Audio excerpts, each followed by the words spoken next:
का हाल बा भाई लो 15-20 दिन पर नहाए वाला लड़का भैया अचानक एक बारी नेहा धोआ के अब भैया के जीन्स चाचा का चश्मा लेकर अगर निकलल बा तो सुमोहल के भैया गोड़ गोड़वा ओ माल को ले भी आइल बनी माल से भेंट कर देखो तनी कोब ले आवे ले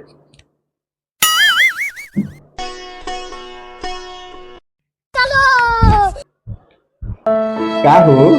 काहेला बोललू को जल्दी कि अब तू फोन मत करिया बातचीत ना होई काहे अच्छा ज्यादा ज्यादा कोनो बात नहीं के अरे बातचीत नानु होई आउ सब होई नु का हमार ना और सब कुछ ना होई जल्दी कि हमार शादी हो वाला बा आय अरे बाप रे मने तू प्यार कोइले हमरा से और तू दूसरा से बियाह करबे तू प्यार कोइले हमरा से दूसरा से बियाह करबे अरे हमार तक कोइबे कइले और केकर जिंदगी त तबाह करबे अरे ऐसे मत बोला बात के समझल करो क्या समझी हैं सारा पैसा हमारे रेस्टोरेंट में तू खाई के सारा हमारा पैसा तू रेस्टोरेंट में खाई के अब हो दिहला लोभ सब डोब से नहाई के हम का करी हम तो घरे कहले रही कि लड़का से हम प्यार करिला बाकी ओकरे से हम बियाह करम तो घर के का कहलक लोग का कहलन कहलन कि लड़का का करेला तो कहनी कुछ ना करेला अरे मजा आएगा ना भिड़ो बतावा का करेला का करिनी अरे पगली तनी मनी ना बेसुमार करेनी तनी मनी ना बेसुमार करेनी रे पगली तोरा से प्यार करेनी अच्छा प्यार करे से पेट भर जाए हाँ ओकरा आगे का करेला प्यार के आगे जाला फॉर्म भरे तो दांत चेक के चल आवेला कुछ ना करेनी क्या करेला कुछ ना कुछ तो करते हो सोच के बतावा का करेला साला कुछ ना कुछ तो करते हो हम जरूर साला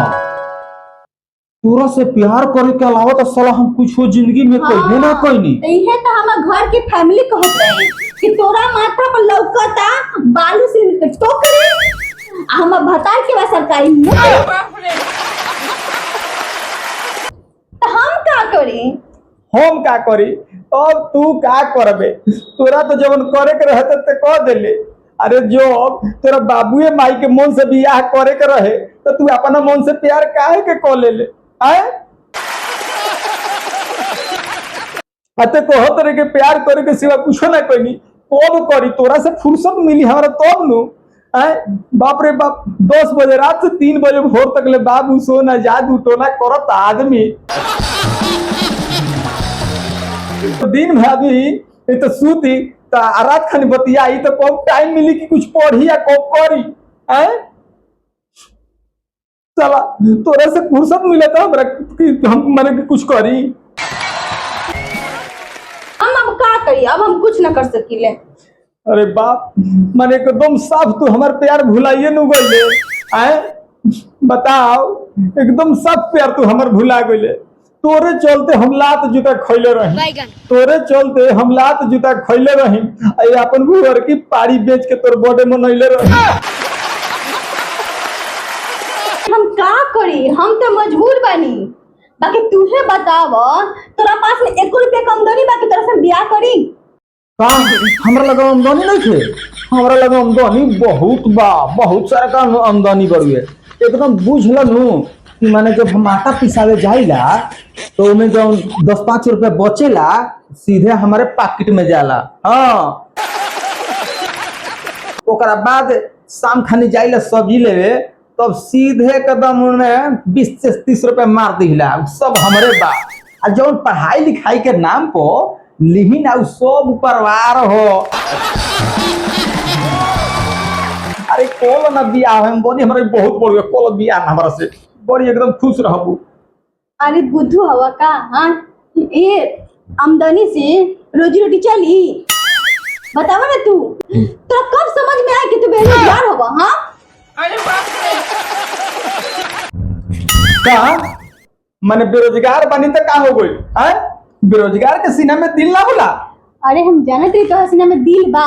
तब बैलो के सीना में तो दिल होखला, त का त बैल से हम बियाह कली हां? कहा मतलब कि कोहे कि हम मने बोलू से कोई गुजरल बानी। अरे ना ना, तू बैल ना हवा, बाकी बैल के ना तू बोरावल हवा। अरे बाप,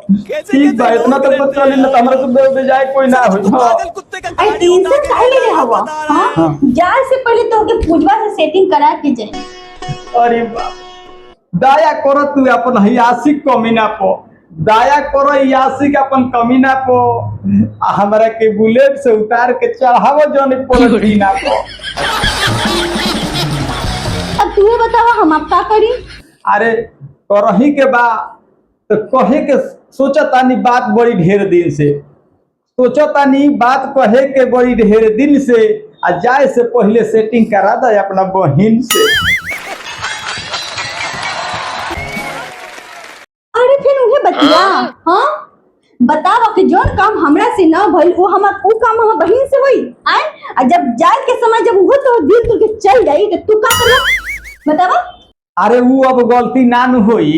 अब जिंदगी में ना केहू पे एतबार करे के बा, ना केहू खाती अब दिल बेकरार करे के बा। अब ना केहू पे एतबार करे के बा, ना केहू खाती अपन दिल बेकरार करे के बा। आई गलती जिंदगी में बार बार करे के बा, काहे कि बियाह ना, अब खाली प्यार करे के बा, प्यार करे के बा। अरे खाली अपन नमारवा दो ना बहनिया के सब मैनेज कर ले हो। 15 के तिलक 21 के बारात बा, भोज खाए आज ही मुर्गा भात बा। मुर्गा भात बा? हाँ। अरे बाप, अरे सब हरे आवे के बाकी घर जाना बा। तुम्हें आज ही हम पुरंदा सजने मा, तो के खियान बैठा के अपन आंगन मा। अरे बाप, ये को के लेता हूं, हम तो जाना बा। ठीक बा, जा जा आ जाई हम, जा जा आज ही हम ठीक बा जा जा। तब आज तक ले हमरा ई समझ में ना आई कि इश्क में लोगवा बीमार काहे होला,